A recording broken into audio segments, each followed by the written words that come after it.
मैया बोली है शिव जी से, हे स्वामी आपको नमन करूं।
नाथ मेरी इच्छा है कि मेरा भी आज्ञाकारी कोई पुत्र हो, मुझे संतान की प्राप्ति हो।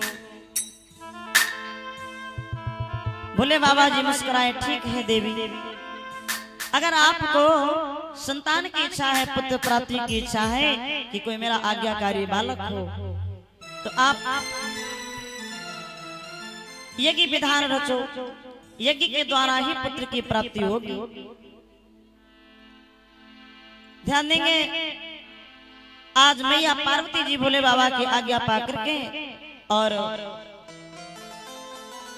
पुत्र यज्ञ का अनुष्ठान करती हैं। ब्राह्मणों को बुलाया गया, यज्ञ आयोजन किया गया, ब्राह्मणों को बुलाया गया, आचार्यों को। तो आज मैया पार्वती जी आचार्यों से, ब्राह्मणों से निवेदन करती हैं, ब्राह्मणों मेरी इच्छा है कि मेरा कोई आज्ञाकारी मुझे पुत्र प्राप्त हो इस यज्ञ के द्वारा, इसलिए आप सभी ऐसा यज्ञ विधान करो, ऐसे मंत्रों का उच्चारण करो कि जिससे आज्ञाकारी पुत्र मुझे प्राप्त हो।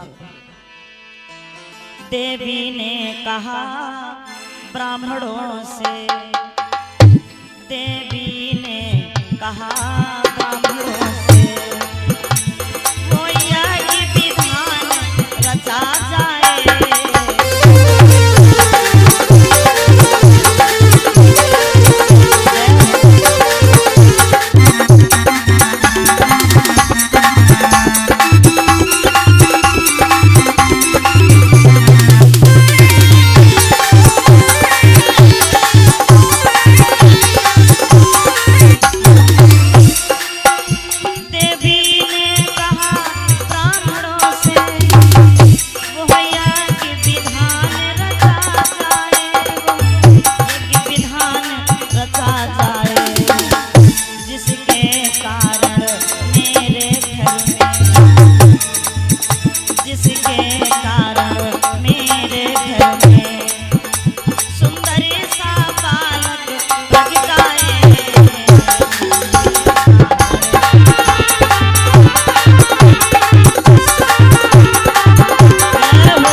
जाए जिससे बढ़िया सुंदर सा आज्ञाकारी मुझे पुत्र प्राप्त हो।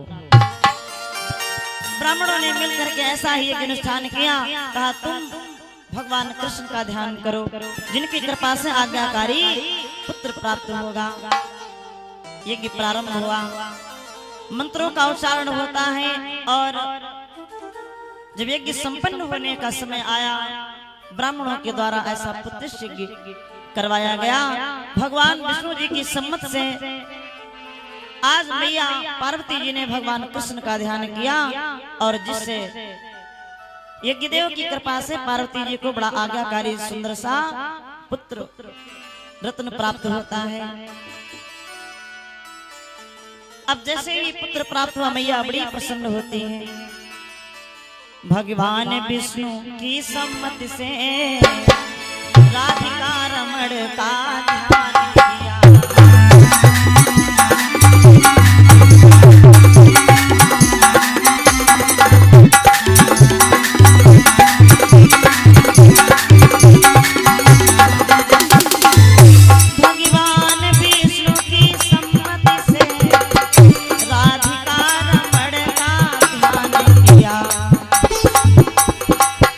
विनती सुनकर माँ गौरी की खुश होकर पुत्र प्रदान किया।